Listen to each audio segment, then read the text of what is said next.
સમાચારમાં વાત કરીએ તો વડોદરાથી સમાચાર સામે આવી રહ્યા છે. તો વડોદરાથી સમાચાર પ્રાપ્ત થયા છે. વડોદરામાં ભાજપ કોર્પોરેટરની સોનાની ચેન લૂંટાઈ છે. ડોક્ટર રાજેશ શાહની કહી શકાય કે સોનાની ચેન લૂંટાઈ છે. ગઠિયાઓએ ગઈકાલે વહેલી સવારે અછોડો તોડ્યો અને સાથે જ કહી શકાય કે સાયકલિંગ કરતા હતા અને તે સમયે ચેન તોડી અને ફરાર થયા છે. બાઇક પર માસ્ક પહેરેલ બે ગઠિયાઓએ સાથે ગઠિયાઓ પણ હતા, બે ગઠિયાઓ પણ હતા, માસ્ક પહેરેલું હતું અને બાઇક પર આવ્યા હતા.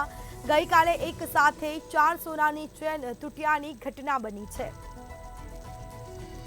તો આ સમાચાર પ્રાપ્ત થયા છે. વડોદરામાં ભાજપ કોર્પોરેટરની સોનાની ચેન લૂંટાઈ. ડોક્ટર રાજેશ શાહની સોનાની ચેન લૂંટાઈ છે. રાજેશભાઈ, તમારો અછોડો તૂટ્યો છે, ક્યાંથી તૂટ્યો છે અને શું છે વિગત? ગઈકાલે સવારે વહેલી સવારે સાયકલિંગ કરવા નીકળ્યો હતો. લગભગ 6:35 6:40 પાછા જતા બાલભવન પાસે આખા રોડ પર સુમસામ હતો, કોઈ હતું નહીં. ત્યાં એવું ગળામાં ફીલ થયું કે કોઈકે કંઈક ખેંચ્યું અને સ્પીડમાં બાઇક લઈને નીકળી ગયો. ત્યારે જોતા ખબર પડી કે ગળામાં અછોડો નહોતો.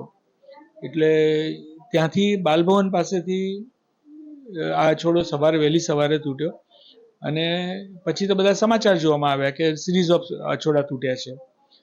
તાત્કાલિક ત્યાંથી સયાજીગંજ પોલીસ સ્ટેશનમાં ઇન્ફોર્મ કર્યું અને સાથે સાથે અમારા અધ્યક્ષ ડૉક્ટર વિજય શાહને પણ ઇન્ફોર્મ કર્યું.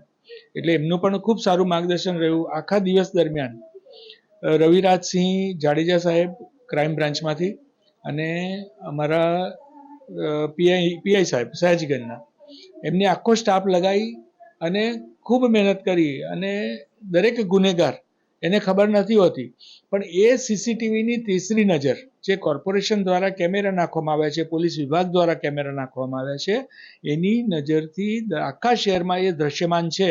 એવું હંમેશા ભૂલવું જોઈએ નહીં.